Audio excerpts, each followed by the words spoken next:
Donc, je m'appelle Benoît Sagot-Duvauroux, je suis le responsable de l'activité GoBio, qui est l'activité exosquelette au sein du groupe Europe Technologies. Cette activité, je l'ai démarrée par la création de la société GoBio en 2014, orientée vers les exosquelettes à une époque où peu de choses existaient encore, en tout cas dans le milieu industriel. Et j'ai fait toute ma carrière dans l'innovation, la robotique, l'intelligence artificielle, la vision industrielle.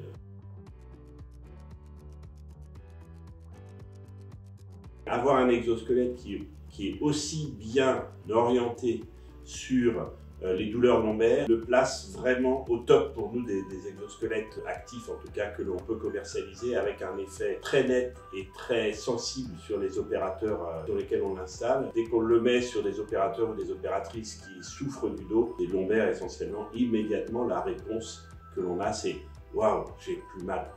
Avec derrière les études scientifiques qui ont pu être faites sur le produit, et tout le travail d'explication qu'on peut avoir, ça en fait vraiment un exosquelette qui pour nous est assez unique en son genre dans la gamme d'exosquelettes que l'on a. C'est son atout principal pour nous dans l'ensemble de la clientèle que l'on touche.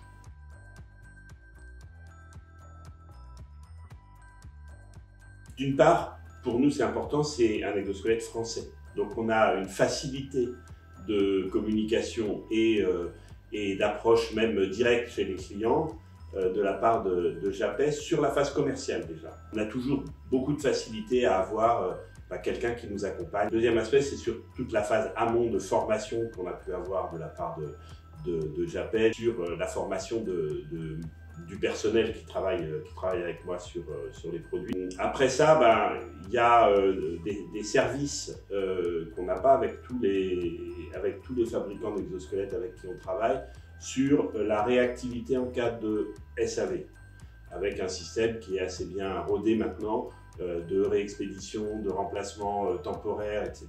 Que oui, c'est un produit un peu plus technique que les exosquelettes passifs, mais en face de ça, il y a une réactivité en cas de SAV, alors c'est pas fréquent mais ça arrive, qui est très bien huilée et efficace.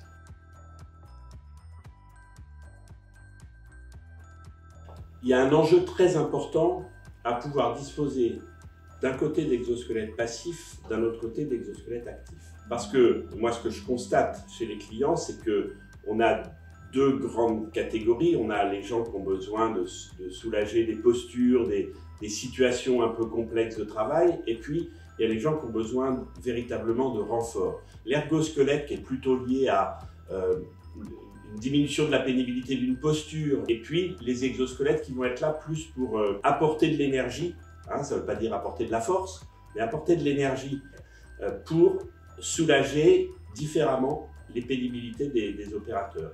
Et c'est ça qu'apportent les moteurs et la partie mécatronique du JAPW. On est capable d'apporter une énergie et de réguler cette énergie en plus. La problématique des exosquelettes passifs, c'est qu'on est en tout ou rien. C'est actif ou c'est pas actif. Là, c'est actif en permanence. Ça apporte cette puissance pour pouvoir venir soulager la pression intervertébrale.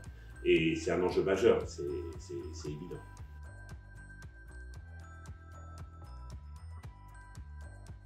Il y a bien un aspect qui est très nuancé dans la commercialisation, c'est le fait que ça soit un dispositif médical.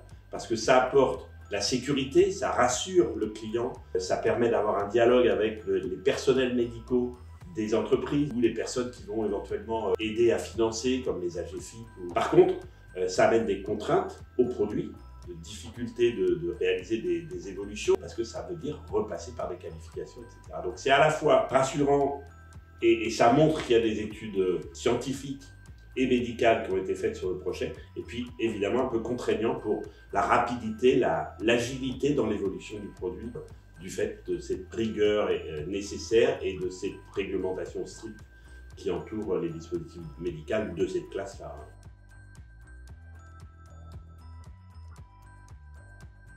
Concernant le prix de l'exosquelette, on comprend bien qu'évidemment sur un exosquelette actif avec 4 vérins motorisés, de l'intelligence, on n'est pas dans les mêmes gammes de prix que sur support de cou par exemple, qui est une petite pièce en plastique.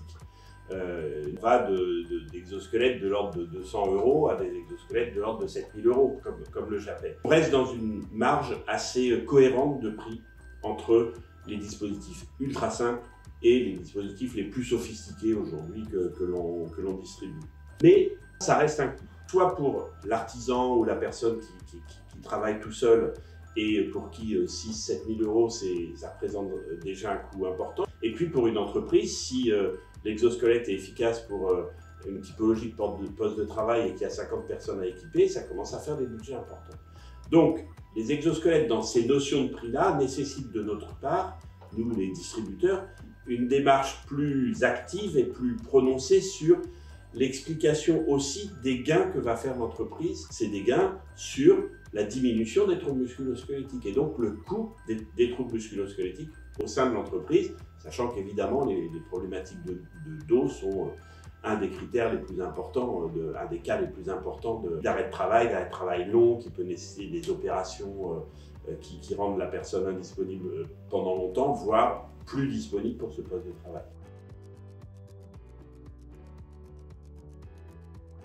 Dans le processus de commercialisation qu'on fait, on intègre 4 phases. Une phase de compréhension de la situation de travail, une phase de sélection de la solution qui peut être mise en place, une phase d'évaluation à court terme de l'exosquelette et une phase d'appropriation. La perception par les opérateurs de l'exosquelette, elle doit se faire sur ces 4 phases. Sur qu'est-ce que lui nous dit de son poste de travail. Ensuite, il y a cette approche, comment je le ressens. C'est très souvent l'effet waouh dont on parle souvent, hein, c'est-à-dire je le mets, ah oui, je sens tout de suite, comme c'est actif en plus, on sent tout de suite l'étirement. Les personnes ont l'impression d'être plus légers. Et puis après ça, là où c'est beaucoup plus variable sur l'appréciation par les opérateurs du dispositif, c'est dans les premiers jours et dans les premières semaines, quand on commence à s'habituer à l'utiliser, qu'on arrive de mieux en mieux à le mettre soi-même, à bien le positionner. Cette appropriation et cette adaptation de l'opérateur à l'utilisation de l'exosquelette, c'est l'enjeu principal des premiers jours et des premières semaines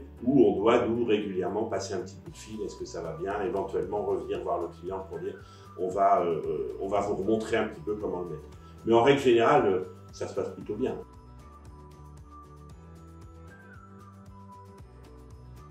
Nous, avec Japet, on se connaît depuis plusieurs années. Et ce qui est fondamental pour nous, c'est d'arriver à avoir une relation professionnelle, de confiance et amicale. Avec Japet, ça se passe très bien depuis le début. Et là, on retrouve complètement ces 3 composants. Et depuis le début, c'est gagnant-gagnant parce qu'on est fourni avec des produits qui nous conviennent. Et je pense que les niveaux de vente que l'on peut faire conviennent aussi à Japet.